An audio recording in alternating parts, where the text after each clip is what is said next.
લઈને આગળ વધી શકે તે માટે માતા પિતા તેમને શહેરમાં ભણવા માટે મોકલે છે અને ત્યાં પણ તેમની સુરક્ષાને ધ્યાને રાખીને ગર્લ્સ હોસ્ટેલમાં રાખે છે.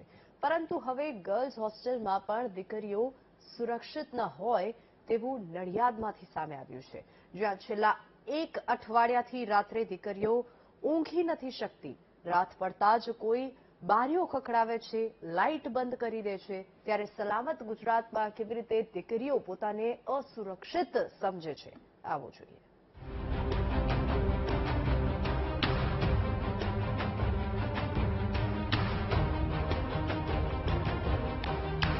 અમારા છાત્રાલયમાં છેલ્લા 1 અઠવાડિયાથી કોઈ હેરાનગતિ કરે છે, જેમ કે પાછળ બારી ખખડાવે, કોઈ પછી આગળથી દરવાજા ખખડાવે. કે અમારા વોર્ડન અમને સપોર્ટ કરતા નથી. અમે કશું કહીએ ને તો ડાયરેક્ટ અમને એમ જ કહે કે તમે બહુ પ્રોબ્લેમ હોય તો બિસ્તરા પોટલા બાંધીને ઘરે જતા રહો. પણ અમે એવું કહીએ છીએ કે જો બારીમાંથી અમને લોકોને કંઈક એવું મૂકવામાં આવે અને અમારી કંઈક ઇજ્જત આબરૂ પર જશે તો એ લોકો શું કહેશે અમને?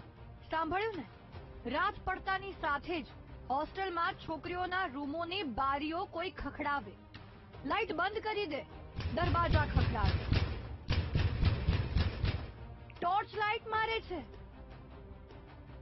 પથ્થરો મારે છે, અને તે પણ જાણી જોઈને. ઘટના નડિયાદના પીજ રોડ પર આવેલી અનુસૂચિત જાતિની કન્યા છાત્રાલયમાં છેલ્લા 1 અઠવાડિયાથી બની રહી છે. 47 જેટલી યુવતીઓ ભયના માહોલમાં જીવી રહી છે અને વોર્ડન દીપ્તિ મોગરિયા તેમને સમર્થન નથી આપતી. યુવતીઓમાં કેટલો ભયનો માહોલ છે તે પણ તમે સાંભળો. ઘટના લાસ્ટ 1 વીકથી બની છે. 25 તારીખે અમારા 5 નંબરની રૂમમાં એવું બનાવ બન્યો હતો કે ટોર્ચ મારવામાં આવી હતી, પછી ત્યાંથી જયડા મૂકવામાં આવે છે અને નારિયાના એવી રીતના થપ્પા કરીને ઉપર ચડવાનું કોશિશ કરી છે. અને બીજા દિવસે જે મેડમની બારી હતી ને એ બારી બંને ખોલી નાખી હતી. ભગવાનના ફોટા ને એમ હતા એ બધું નીચે પડી ગયેલું. અમે સતત 1 અઠવાડિયાથી એટલા બી ગયા છે એમ. તો એ આવું ઇન્ફોર્મેશન અમે મેડમને કીધું તો એ મેડમે કઈ કાર્યવાહી કરી નથી આગળ. વોર્ડને કોઈ કાર્યવાહી ન કરતા અંતે યુવતીઓએ પોલીસને બોલાવી. વાત મીડિયા સુધી પહોંચતા જિલ્લા વહીવટીતંત્ર પણ દોડતું થયું અને હોસ્ટેલમાં રહેતી દીકરીઓની મુલાકાત લઈને પજવણી અંગે જાણવાનો પ્રયાસ કર્યો. સરકારી કન્યા છાત્રાલય બાબતે જે છાત્રાઓની ફરિયાદ મળતા એ રાત્રે જ નડિયાદ પશ્ચિમ પોલીસ સ્ટેશનની જે ટીમ નાઇટ પેટ્રોલિંગમાં હતી એને તરત જ સ્પોટની વિઝિટ કરેલી હતી.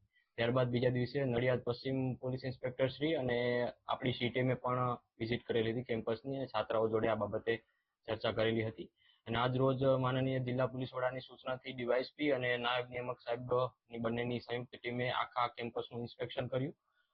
કેમ્પસની છાત્રાઓમાં જેટલી હાજર હતી એ છાત્રાઓ જોડે એ દિવસની ઘટના બાબતે ચર્ચા કરી હતી અને વધુમાં એ જાણવામાં આવે છે કે સુરક્ષા બાબતે આપણે હોમગાર્ડના પોઈન્ટ પણ વધારેલા છે અને છાત્રાઓ સાથે ચર્ચા કરી અને છાત્રાઓને 112 ઇમરજન્સી હેલ્પલાઇન અને પશ્ચિમ પોલીસ સ્ટેશનના ફોન નંબર શેર કરેલા છે અને આ બાબતે વધારે તપાસની કાર્યવાહી ચાલુ છે. દીકરીઓની ફરિયાદ પછી સમાજ કલ્યાણ વિભાગે હોસ્ટેલ ફરતે ફેન્સિંગ કરાવી, સિક્યોરિટીની વ્યવસ્થા કરી, સીસીટીવીની કામગીરી ચાલુ કરાવી.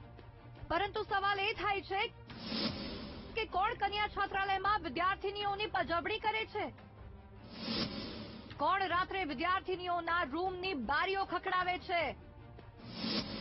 શું જાણી જોઈને કોઈ વિદ્યાર્થીનીઓની પજવણી કરે છે? મુદ્દો દીકરીઓની સુરક્ષાનો છે, જેને લઈને પોલીસની સાથે સાથે સમાજ કલ્યાણ વિભાગ પણ એક્ટિવ થયું છે. ત્યારે જોવાનું એ રહેશે કે સિક્યોરિટીની વ્યવસ્થા પછી પજવણી બંધ થાય છે કે નહીં. Vinod Sharma, VTV news,